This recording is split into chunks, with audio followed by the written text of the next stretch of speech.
Dia 20 de agosto. Capítulos de hoje: Provérbios 20, Neemias 5 e 6. Provérbios 20. O vinho é zombador e a bebida fermentada provoca brigas. Não é sábio deixar-se dominar por eles. O medo que o rei provoca é como o do rugido de um leão. Quem o irrita põe em risco a própria vida. É uma honra dar fim a contendas, mas todos insensatos envolvem-se nelas. O preguiçoso não ará a terra na estação própria, mas na época da colheita procura e não acha nada. Os propósitos do coração do homem são águas profundas, mas quem tem discernimento os traz à tona. Muitos se dizem amigos leais, mas um homem fiel, quem poderá achar? O homem justo leva uma vida íntegra. Como são felizes os seus filhos! Quando o rei se assenta no trono para julgar, com o olhar esmiuça todo o mal. Quem poderá dizer, purifiquei o coração, estou livre do meu pecado? Pesos adulterados e medidas falsificadas são coisas que o Senhor detesta. Até a criança mostra o que é por suas ações. O seu procedimento revelará se ela é pura e justa. Os ouvidos que ouvem e os olhos que veem foram feitos pelo Senhor.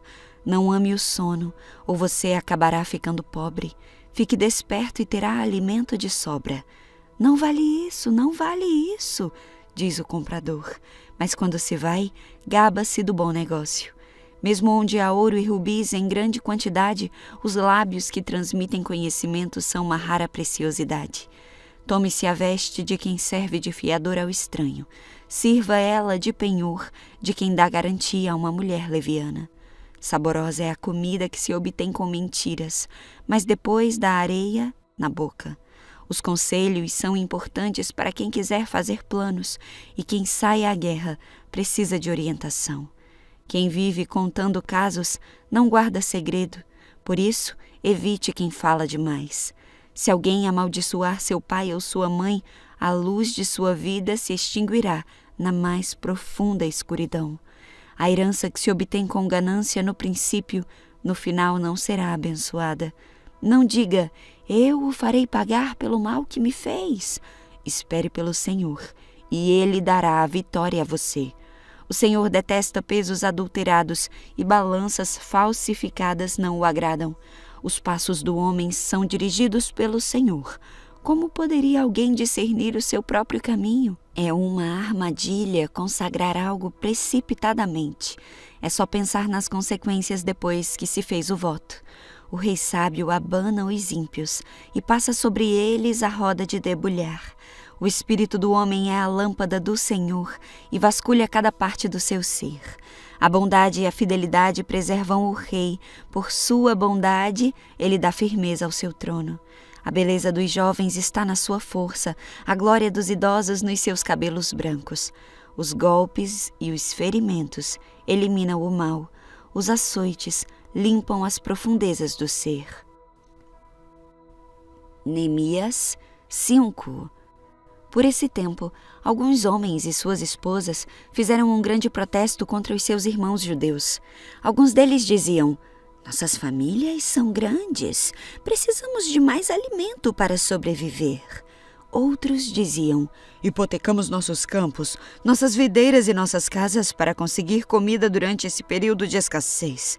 Ainda outros diziam: tomamos dinheiro emprestado para pagar os impostos do rei sobre nossos campos e vinhedos. Somos da mesma família que os ricos, e os nossos filhos são iguais aos deles. Contudo, somos obrigados a vender nossos filhos como escravos para termos dinheiro suficiente para viver. Já vendemos algumas de nossas filhas e não há nada que possamos fazer, pois nossos campos e vinhedos agora pertencem a outros. Quando ouvi essas reclamações, fiquei muito indignado. Depois de pensar bem na questão, repreendi os nobres e os oficiais, dizendo: vocês estão prejudicando os seus próprios irmãos a cobrar juros quando lhes pedem dinheiro emprestado. Em seguida, convoquei uma reunião pública para tratar do problema. Na reunião eu lhes disse: Temos feito todo o possível para resgatar nossos irmãos judeus que se venderam a estrangeiros. Mas agora vocês o vendem de volta à escravidão. Quantas vezes precisaremos resgatá-los?" E eles não tinham nada a dizer em sua defesa. Então eu prossegui: "O que vocês estão fazendo não é certo. Acaso não deviam andar no temor de nosso Deus para evitar a zombaria das nações inimigas? Eu, meus irmãos, e os homens que trabalham para mim, temos emprestado dinheiro e cereal para o povo. Agora, porém, deixemos de cobrar juros. Devolvam-lhes hoje mesmo seus campos, seus vinhedos, seus olivais e suas casas. Devolvam também a 100ª parte os juros que cobraram quando lhes emprestaram dinheiro, cereais, vinho novo e azeite." Eles responderam: "Devolveremos tudo e não exigiremos mais nada do povo. Faremos conforme você diz." Então chamei os sacerdotes e fiz os nobres e os oficiais jurarem que cumpririam sua promessa. Depois sacudi as dobras de meu manto e disse: "Que Deus assim os sacuda de seus lares e de suas propriedades, se vocês não cumprirem o que prometeram. Que fiquem sem absolutamente nada." Toda a comunidade respondeu: "Amém." E louvaram o Senhor. E o povo cumpriu o que havia prometido. Durante os 12 anos em que fui governador de Judá, do 20º ano ao 32º ano do reinado do rei Artaxerxes, nem eu nem meus oficiais cobramos o tributo de alimentação ao qual tínhamos direito. Os governadores anteriores, no entanto, haviam colocado cargas pesadas sobre o povo, exigiam uma porção de alimento e de vinho, além de 40 peças de prata. Até mesmo os oficiais deles se aproveitavam do povo, mas por temor a Deus, não agi dessa forma. Dediquei-me ao trabalho no muro e não adquiri terras. Exigi que todos os meus servos também trabalhassem no muro. Não pedi nada, embora 150 judeus e oficiais comessem com frequência à minha mesa, além de todos os visitantes de outras terras. Os suprimentos pelos quais eu pagava todos os dias eram um boi, 6 das melhores ovelhas e muitas aves. Além disso, a cada 10 dias precisávamos de uma grande quantidade de vinhos de todo tipo. E, no entanto, não cobrei o tributo de alimentação a que o governador tinha direito, pois o trabalho que o povo realizava já representava uma carga pesada.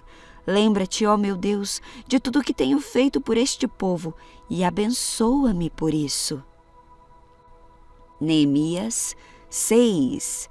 Sanbalate, Tobias, Gésem o árabe e o restante de nossos inimigos descobriram que eu havia terminado de reconstruir o muro e que não restava brechas, embora as portas ainda não tivessem sido colocadas em seus lugares. Então Sanbalate e Gésem enviaram uma mensagem pedindo que eu me encontrasse com eles num dos povoados da planície de Ono. Sabendo que eles planejavam me fazer mal, respondi com a seguinte mensagem: "Estou envolvido com uma obra muito importante e não posso ir. Por que eu deveria interromper o trabalho para me encontrar com vocês?" 4 vezes eles enviaram a mesma mensagem, e cada vez lhes respondi da mesma forma. Na 5ª vez, o servo de Sanbalate trouxe nas mãos uma carta aberta que dizia: "Há um boato entre as nações vizinhas, e Gésem o confirma, que você e os judeus planejam se rebelar e por isso estão reconstruindo o muro. De acordo com esses relatos, você planeja se tornar o rei deles. Corre a notícia de que você nomeou profetas em Jerusalém para proclamarem a seu respeito: olhem, há um rei em Judá. Pode ter certeza de que essa informação chegará ao conhecimento do rei. Sugiro, portanto, que venha conversar comigo." Eu lhe respondi: "Nada do que você diz é verdade. É tudo invenção sua." Apenas estavam tentando nos intimidar e imaginavam que iríamos interromper a obra. Assim continuei o trabalho com determinação ainda maior.